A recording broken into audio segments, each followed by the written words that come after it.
get lost in pieces. You make me levitate.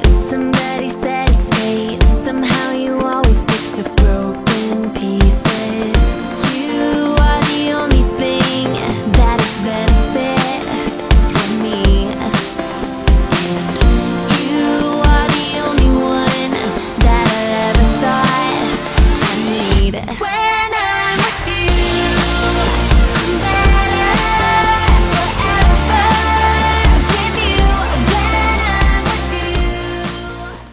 Good morning everyone! It's another beautiful day here in Cebu, and for today, magsi-city tour tayo. So kumuha lang tayo ng customized tour.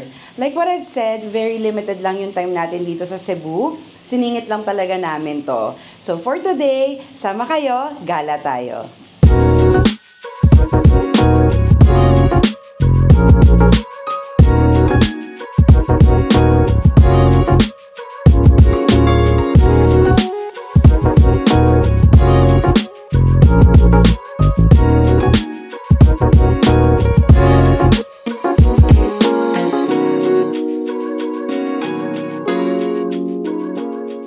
Okay, first stop, CNT Lechon.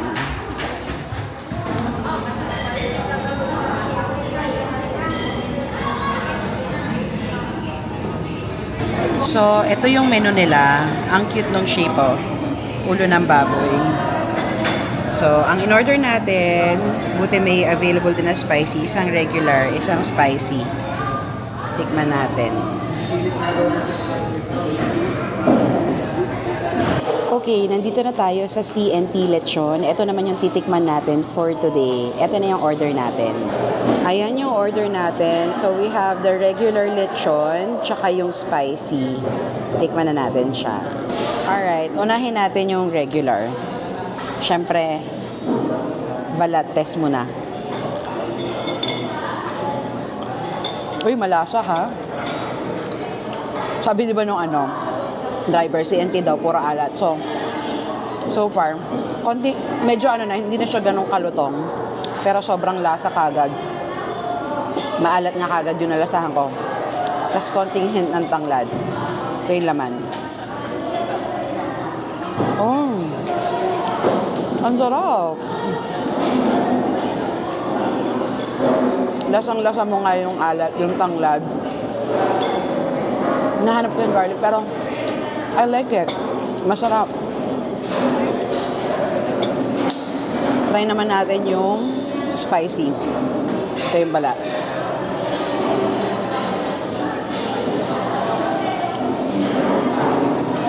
Okay. Yung spicy, parang less yung alat ng balat niya. Mas masarap yung balat ng regular. Tikman naman natin yung laman.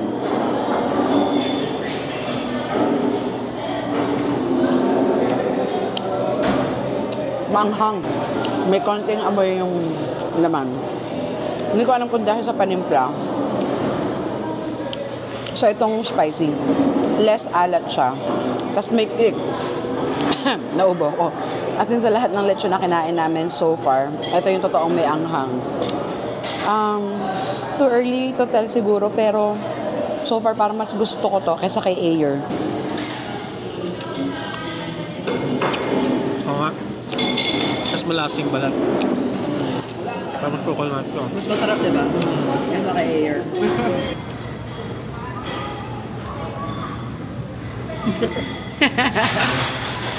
You like it? Good. Okay, tapos na kami dito sa CNT Lechon. And so far, mukhang ito yung champion sa ngayon. Hindi ko alam kung makakain pa kami ng ibang lechon, pero I don't think so kasi we only have 1 day left. Yung top na gusto ko talagang tikman dito is si Ayer, House of Lechon, tsaka tong CNT Lechon. Yung iba kasi like Rico's and Zupuchon, meron na nun sa Manila eh. Pero sa tatlong kinain namin, ito yung gusto namin, si CNT Lechon. So, in-order namin regular and spicy. Yung spicy, hindi ko siya ganon type. May kakaiba siyang lasa eh. I think siguro dun sa spices na ginamit nila, parang basta weird. It's parang naging old lasa ng pork, parang ganon. While yung regular, ang sarap, balat pa lang may lasa na. Okay, so tapos na kami dito sa lunch. Let's go to the next stop. Okay, nandito na tayo sa first stop natin, yung Magellan's Cross. So lakad na lang tayo papunta doon. Ang ganda rin ng paligid dito, oh, ang lively.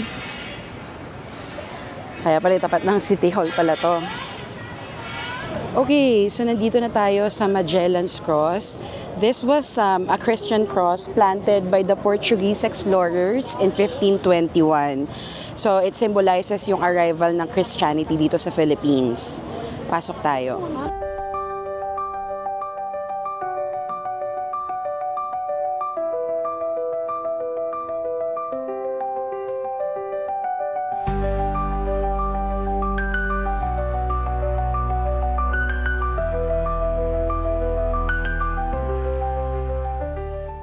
Okay, tapos na tayo dito kay Magellan's Cross.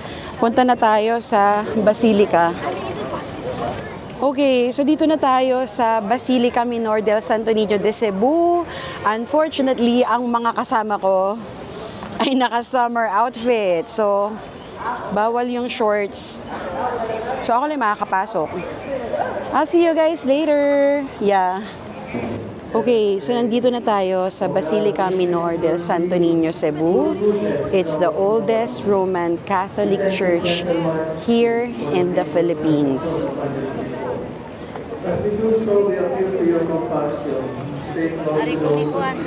Ayan, dito lang tayo sa labas kasi there's an ongoing mass.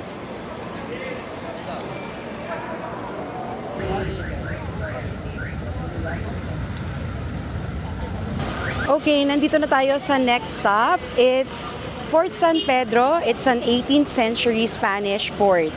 Pasok tayo sa loob. Ayan, tara, pasok tayo sa loob. Eto pa. So ito yung entrance fees nila.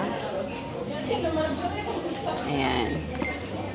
Okay, akit tayo dito. Let's see. Yeah.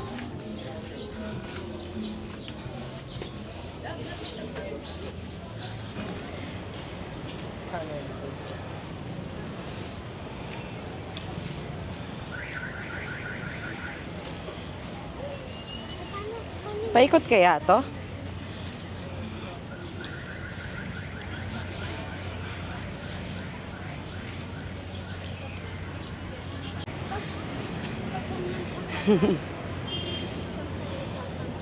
Yan, sige, ituro mo ang history kay Surya.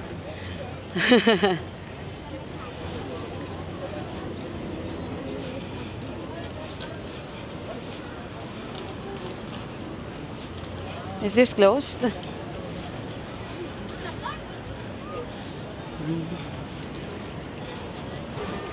Ito yung view dito sa taas.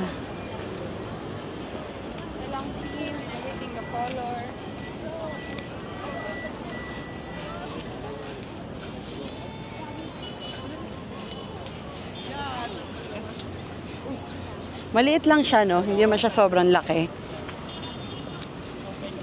Yeah. I think pagkaikot, yun na yun. Tapos na siya. It's still nice to see. Okay, Surreal, what's the name of this place? Fort San Pedro, When was it built?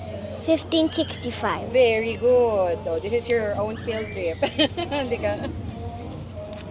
Okay, tapos na kami dito sa Fort San Pedro. Let's go to the next stop.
Okay, so that's it. Let's go down na.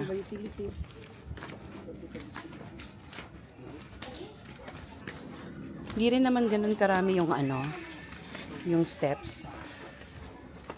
Kaya ko yan, no? Nag-Mount Batur nga ako eh.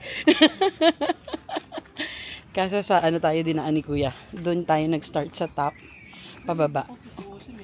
Pero, konti lang yun yung baba. Pero okay lang din siya kasi may kita mo yung view agad. Wow, agad. Mamaya, aakit ulit tayo. You want to? Okay. Okay, so tapos na tayo dito sa Taoist Temple. Let's go to the next stop. Okay, nandito na tayo sa next stop, sa Temple of Leia. I would like to think about it as Taj Mahal ng Pinas. So, ito, pinagawa siya ni Teodorico Soriano Adarna noong 2012, nung namatay yung asawa niya sa lung cancer. So, ang wish kasi nung asawa niya, parang place to store her extensive collection of books, artworks, and personal mementos. Grabe, ang grand, ang laki.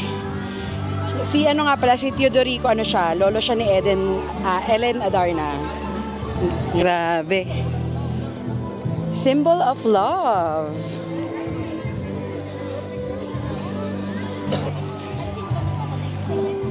Ayan, ang ganda ng mga ilaw sa loob.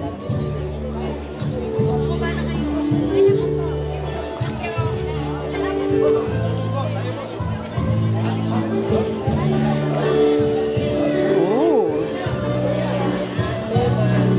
Grabe, oh. Ganda.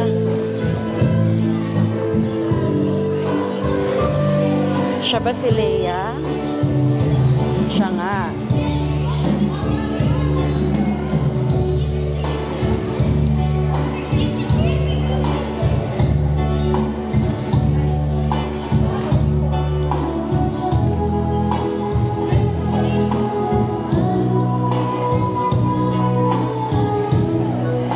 May mga hallway dito.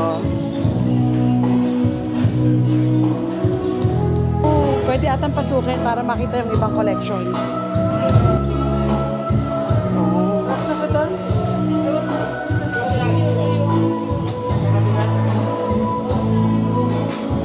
Part of her collection siguro.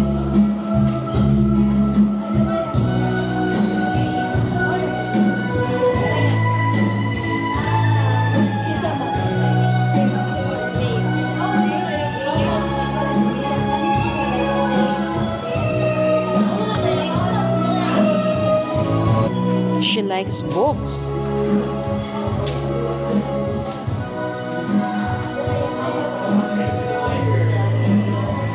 Dami niyang books, no?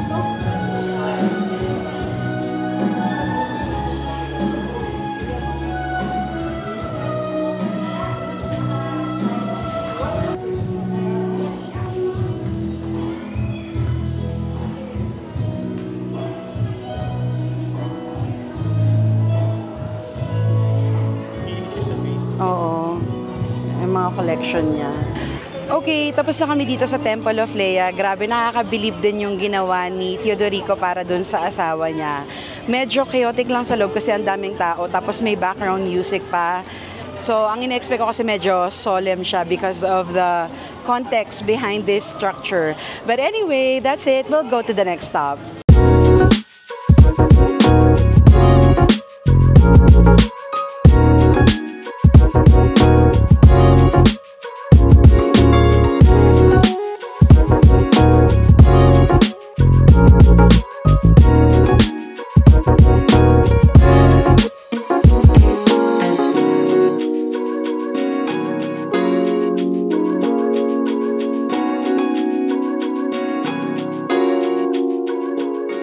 Okay, nandito na tayo sa next stop, yung tinatawag na Tops Cebu.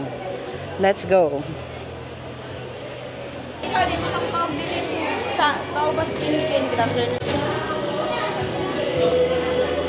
Alright. Ha? Okay, first glance. Daming shops, ha? Tingnan natin mamaya. Ikutin natin siya. Ang ganda rito. Loko. Yan siya.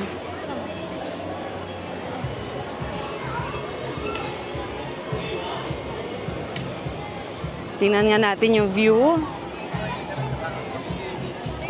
Uy, ang sarap ng hangin. Let's see. Sakto lang yung dating natin mula ng init. It's now 5:45 p.m.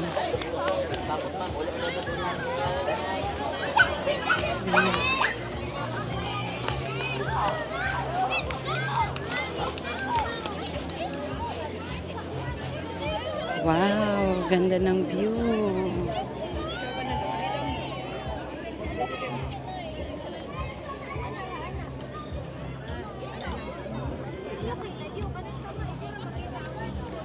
Like it? So, yung pinaka-building niya, nandyan yung mga shops and iba't ibang kainan. Sarap ng weather. Drone yun, no? Yung drone natin, hindi na natin nagagamit.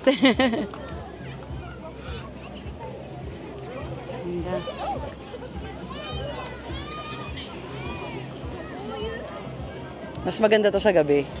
Okay, tingnan natin kung ano-ano yung shops na nandito.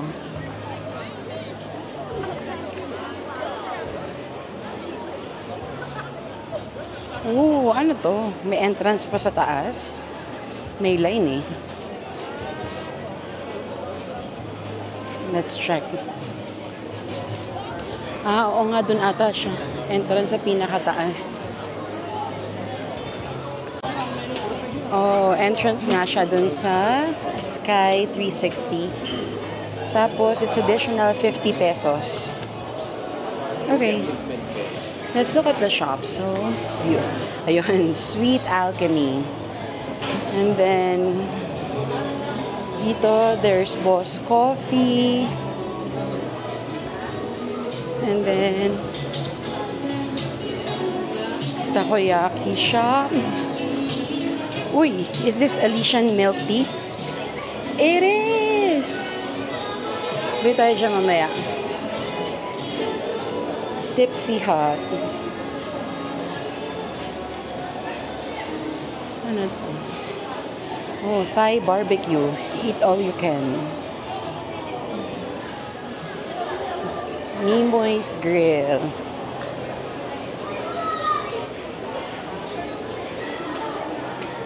Celadon. Dami rin kainan na. So far, dalawang Thai na yung nakita ko. The burgers, tapsilog.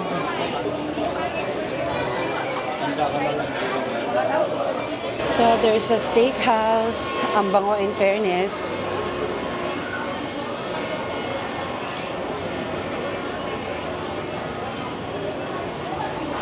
Then, Top of Cebu Restaurant. Ito bango rin dito. Queen's Pizza. Hi, good afternoon. Hello po. Quick snack. Ma'am, at the rice bowl, barkada meals. Thank you. 10 Dove Street. Saan kaya street? Naghahanap yun ng ice cream eh. Ito. Kasama niya, daddy niya. Oh, they have Hawker Chan. Pero pabukas pa lang. Sarado pa sila. And then, Lolo Pinoy Grill. Lechon de Cebu.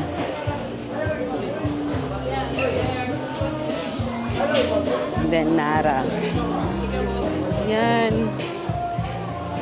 So,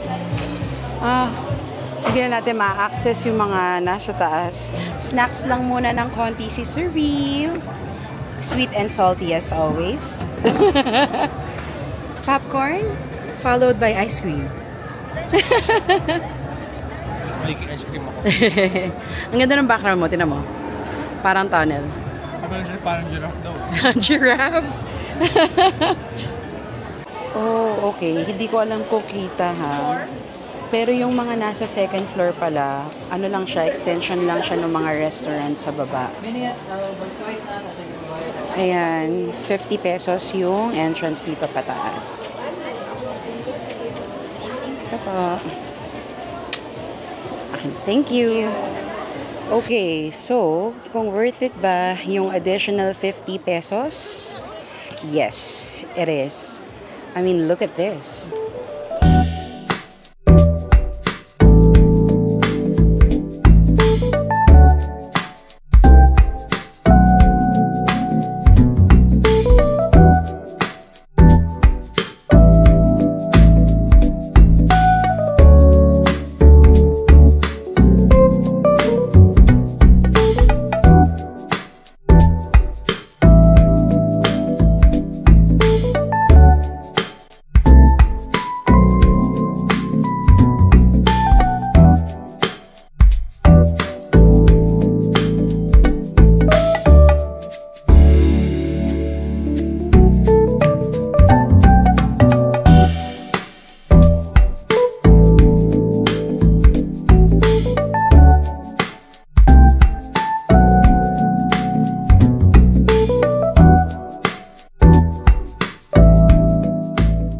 Okay, so that's it. Tapos na tayo dito sa Tops. I highly recommend it.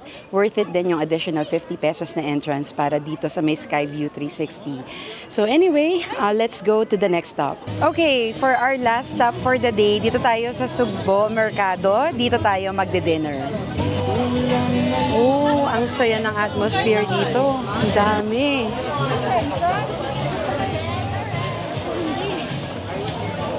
Tara, ikot tayo. Saan tayo mag-start? Dito. Okay.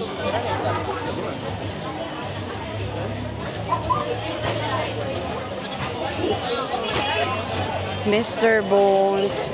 So, para masarap nga yung barbecue, no? Dito tayo.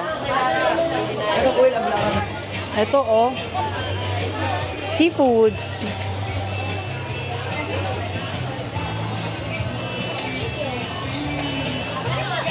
Okay, ang daming options. At ang dami ring tao. Tingnan natin kung saan tayo kakain.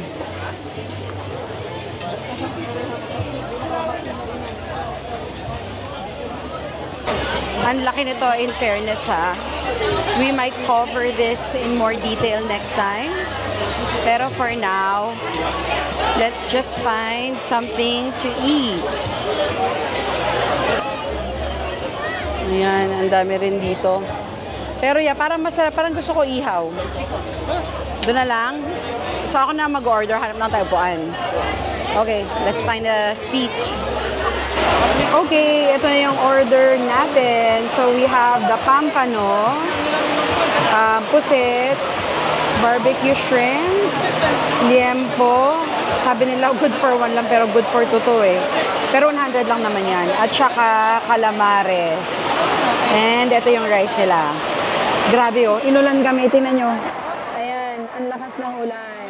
Anyway, sige, kain na tayo para matapos na tayo.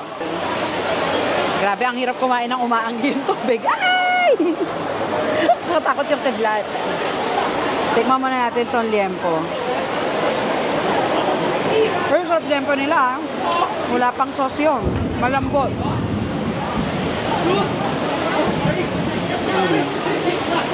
Oh my God, ang lakas ng ulan. Ngayon, try natin tong pusit. Laki ng ulo ng pusit. Here's the pusit.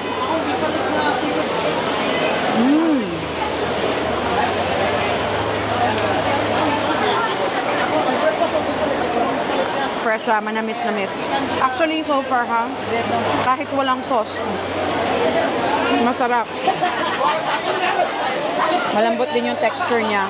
Yung ano, may konting crunch sa umpisa, tapos malambot yung loob. Ang mumura din ito. Ito naman yung pampano. Oh my God, patutuwa ka. Ang sarap. Ang mura ng mga pagkain dito. Like, yung liempo, 100. Yung puset na maliit, 150. Tapos hindi ito yung, alam mo yung puset na mumurahin. Hindi ganun yung lasa niya. Tapos yung ganto na shrimp, 150 lang. Sarap. Tapos, ito yung rice nila. Hindi tayo expert paano buksan to. Nakita ko sila, hindi nila tinatanggal eh. Kinakagatan lang nila eh. Pero hindi ko alam paano buksan. Parang kinakagat lang nila ganun.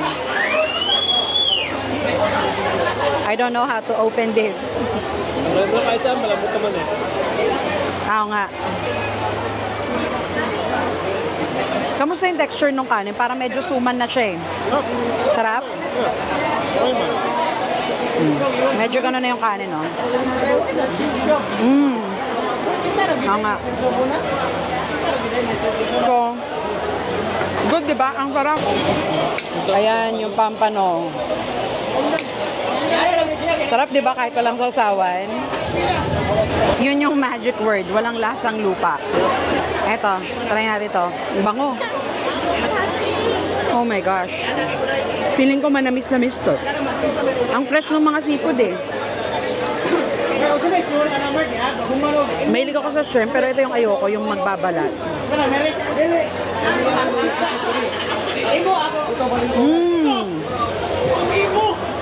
Jackpot. Ang sarap. Lahat fresh, no?